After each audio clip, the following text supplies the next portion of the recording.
Apple quietly removed the M4 Mac Mini's announcement video from their official YouTube page, and that sparks a big question. Are we about to see an M5 Mac Mini launch?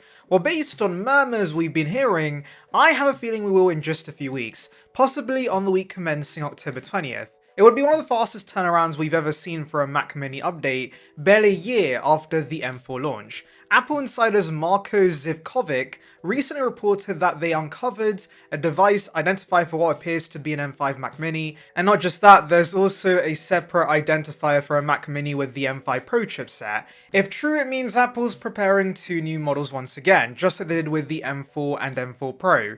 On paper, that sounds obvious. Of course the next Mac Mini is going to run on the M5 and M5 Pro chips, but with Apple, nothing is guaranteed.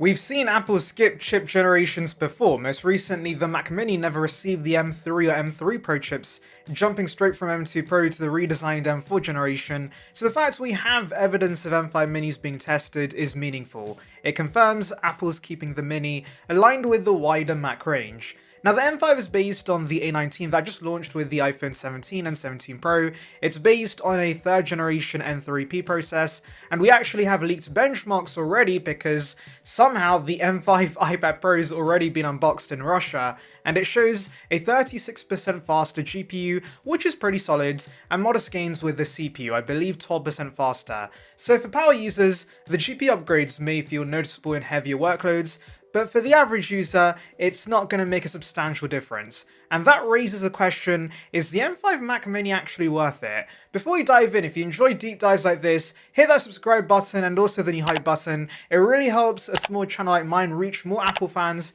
and you won't miss any M5 coverage and future Apple coverage in general. Alright, straight talk, the M5 Mac Mini will be faster than the M4, we know that for sure, but for most consumers, this speed boost won't drastically change data usage. If you bought an M4 Mac Mini last year, or you're still on the M2 or M2 Pro version, you probably don't need to rush out to upgrade the moment the M5 arrives. These gains are meaningful mainly for those working in 3D rendering, high-resolution video editing or other workloads where every percent counts, but for everyday activities like web browsing, coding, or light creative work, the M4 remains more than capable. And personally for me, the most exciting aspect about the M5 Mac Mini might actually be the effect it has on M4's pricing. Already discounts are appearing in the US for the M4 Mac Mini, even though it only launched last year. The base M4 starts at $599 with 16 gigs of RAM and 256 gigs of storage, which was aggressive for Apple. Prices have now slipped to $499, and with M5 on the horizon, they're likely to drop even further. Fantastic news for budget-conscious buyers. The M4 Mac Mini isn't a weak machine by any means. Its 2024 redesign was the first since 2010, shrinking the chassis, adding front-facing Type-C ports, and giving Pro models Thunderbolt 5 support. It's already powerful, sleek, and practical, and now thanks to the upcoming M5, it's likely the best value we've seen in years. My advice, unless you absolutely need the additional performance of the M5, for example editing 8K video running simulations, consider the M4 once prices dip. You'll roughly get 90% of the same experience for a lot less money. That doesn't mean the M5 Mac Mini is going to be irrelevant. If you want the best performance and more future-proofing, then of course, you can buy the latest and greatest. For everyone else though, the real win here is the price reduction on the M4. Apple tends to not officially reduce prices on older Macs after new ones are released, but retailers almost always do, and we're already seeing signs of that right now. The closer we get to the M5 launch, the more deals we'll see on the M4, and don't forget Apple's refurbished section is almost guaranteed to start filling with discounted M4 minis once the M5 is out. Now Apple isn't just putting the M5 in the Mac Mini. The week commencing October 20th is shaping up to be a 3-day event for the M5 across the ecosystem, at least that's my prediction. I reckon we'll see a set of press releases, like Apple did last year where we got a press release, alongside an event-style video feature announcement. Day 1 will almost certainly be the M5 MacBook Pro 14-inch, likely on Monday the 20th or Tuesday the 21st. Day 2 will likely feature the M5 iPad Pro, already reported to have entered mass production, and we have unboxings to prove that. Beyond the M5 chipset, rumors suggest 2 front-facing cameras, one for portrait, one for landscape, though it's unclear how useful that's going to be. And day 3 could either be the M5 Mac Mini or the M5 iMac, or possibly both. We might also get surprises like the Apple TV 4K, HomePod Mini 2 or AirTags 2.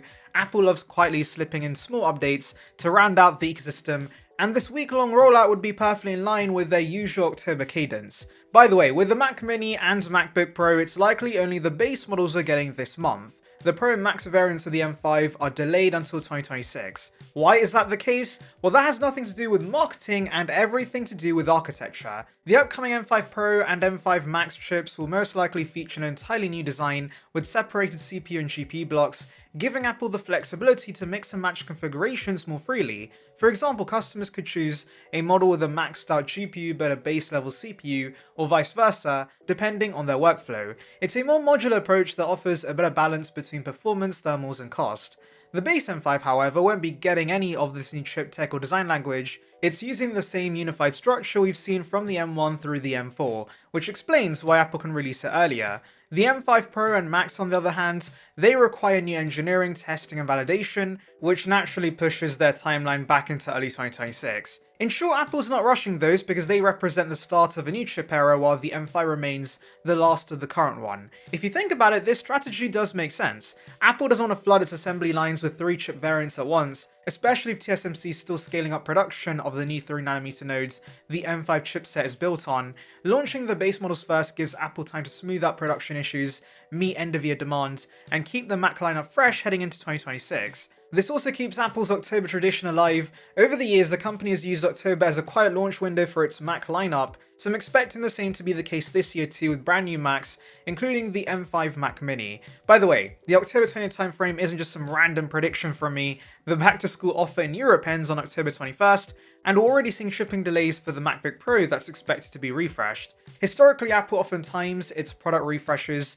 right around the end of those promotions, keeping its product lineup fresh heading into the holiday season. So while nothing is set in stone just yet, we could be on the cusp of seeing a 3-day M5 launch with the MacBook Pro 14-inch, iPad Pro, Mac Mini, and potentially an M5 iMac.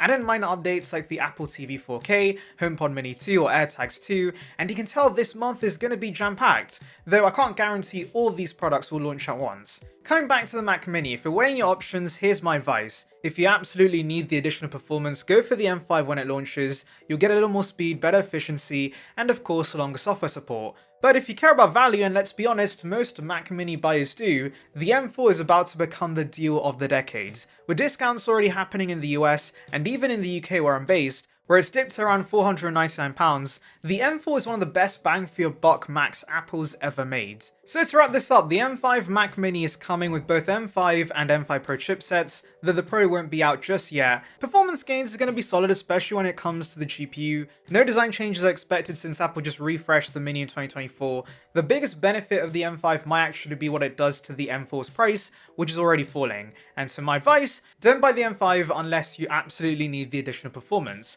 Otherwise, wait for M4 deals because that's where the real value lies. If you made it this far, thanks for watching. Let me know in the comments, would you pay extra for the M5, or would you rather save money on the M4 once prices drop? And don't forget to subscribe and hit the hype button. It really helps a small channel like mine keep covering leaks, launches, and everything Apple has planned for the next year.